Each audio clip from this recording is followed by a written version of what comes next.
কেমন আছো ছোট্ট বন্ধুরা?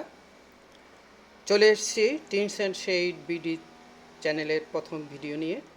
এখানে তোমাদের আমি ছবি আঁকার নানা কৌশল দেখাবো। ছবি আঁকতে প্রথমে আমাদের পেন্সিল লাগে। কী ধরনের পেন্সিল আমরা ব্যবহার করব সেই পেন্সিলগুলো আমরা প্রথমে তোমাদেরকে দেখিয়ে দেব। আমার হাতে যে পেন্সিলটি আছে সেটা হচ্ছে একটা এইচবি পেন্সিল। এটা একটা নরম পেন্সিল। এটা দিয়ে আমরা খুব সহজে দাগ টেনে ছবি আঁকতে পারি। তো এটা আমরা ছবি আঁকার সময় এই পেন্সিলটা আমরা ব্যবহার করব। এই দেখছো, এটা এইচবি পেন্সিল। এরপরে আমার হাতে আরেকটা পেন্সিল আছে, সেটা হলো 2B পেন্সিল। এটাও একটা নরম পেন্সিল। এই পেন্সিলটা দিয়েও আমরা ছবি আঁকতে পারি। এগুলো দিয়ে ছবি আঁকলে আমাদের ছবি আঁকার সহজ হবে এবং খুব সহজেই কাগজে দাগ টানা যাবে। তো এই পেন্সিলগুলো ব্যবহার করে কীভাবে আমরা ছবি আঁকতে পারি সেটা আমি আজকে তোমাদেরকে দেখাবো। এই ভিডিওতে আমি তোমাদেরকে স্পষ্টভাবে যাতে দেখা যায় সেই জন্য আমি সার্কল পেন্সিল ব্যবহার করব, যেটা সহজেই দাগ টানা যায় এবং ভিডিওতে স্পষ্টভাবে দেখা যায়। তো চলো আমরা দেখি কিভাবে আমরা এই পেন্সিলগুলো দিয়ে ছবি আঁকতে পারি। প্রথম আমরা ছবি আঁকতে গিয়ে রেখা দিয়ে কিভাবে ছবি করতে হয় সেটা আমরা প্রথম একটু দেখব। তোমরা একটু মনোযোগ সহকারে দেখবে। আমি এই সার্কল পেন্সিল দিয়ে বাম দিক থেকে ডানে, বাম দিক থেকে ডানে, আবার ডান দিক থেকে বামে, এইভাবে আমরা সোজা সোজা কতগুলো রেখা টানতে পারি এবং ছবি আঁকতে আমরা কখনো এই সোজা রেখাগুলো আমরা ব্যবহার করি। আবার কখনো আমরা আঁকা বাঁকা রেখা ব্যবহার করি। ছবিতে আমরা আমাদের প্রয়োজনে আমরা আঁকা বাঁকা রেখা ব্যবহার করি। এগুলোকে আমরা বলি বক্ররেখা। আবার ছবিতে কখনো আমরা উপরে নিচে লম্বালম্বি টান দেই, উপরে নিচে দাগ দেই। এগুলো আমরা সরল রেখা দিয়ে করতে পারি। ছবিতে কখনো আমাদের উপরে নিচে দাগগুলো দিতে হয়। আবার কখনো আমরা ছবিতে কোনাকুনিভাবে দাগ দিতে হয়। এটা ডান দিক থেকে কোনাকুনি। আমাদের অনেক ছবিতে এই কোনাকুনি সরল রেখাগুলো আমরা ব্যবহার করি। আবার কখনো আমরা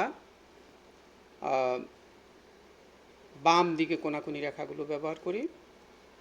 আমাদের অনেক ছবিতেই আমরা এই বাম দিকে রেখাগুলো ব্যবহার করি। বাম দিকে কোনাকুনি রেখা, কখনো ডান দিকে কোনাকুনি, কখনো বাম দিকে কোনাকুনি, কখনো উপরে নিচে সোজাসুজি। আবার আমরা কখনো ছবি আঁকতে গিয়ে ডানে বামে সোজা রেখা টান দেই, ডানে বামে সহজ রেখা। এই রেখাগুলোকে আমরা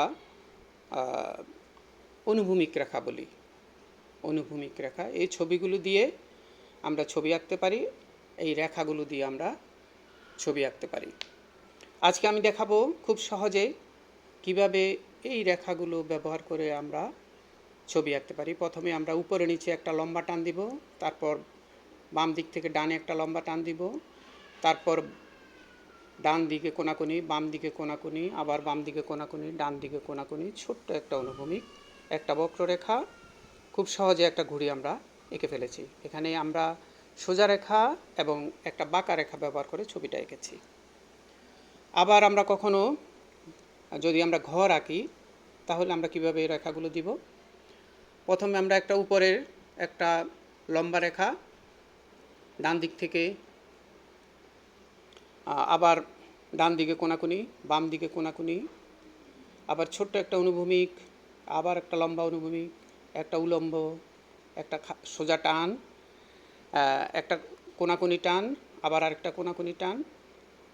আমরা দরজা দিব, সেখানে উপরে নিচে সোজা টান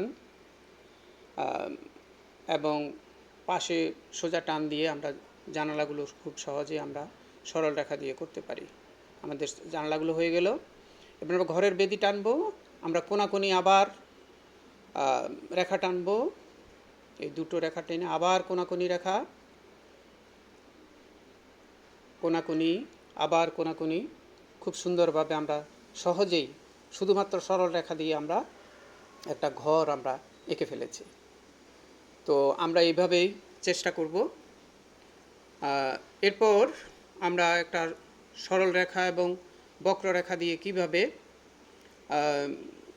পাতা আঁকা যায় সেটা আমরা দেখাবো। আমরা সরল রেখা দিলাম, তারপরে উপরে একটা বক্ররেখা, নিচে একটা বক্ররেখা, মাঝখান থেকে ছোট ছোট সরল রেখা দিলাম। খুব সহজে আমরা একটা পাতা এঁকে ফেলেছি। তো ছোট্ট বন্ধুরা, আমরা এই সরল রেখা এবং বক্ররেখা ব্যবহার করে তোমাদের জন্য খুব সুন্দর আমরা ছবি আঁকতে পারি। তো এই ছিল আমাদের আজকের সরল রেখা এবং বক্ররেখার ব্যবহার করে ছবি আঁকা। পরবর্তী ক্লাসে আবার তোমার সাথে আমাদের দেখা হবে। আমি আরও নতুন নতুন কৌশল তোমাদেরকে শেখাবো।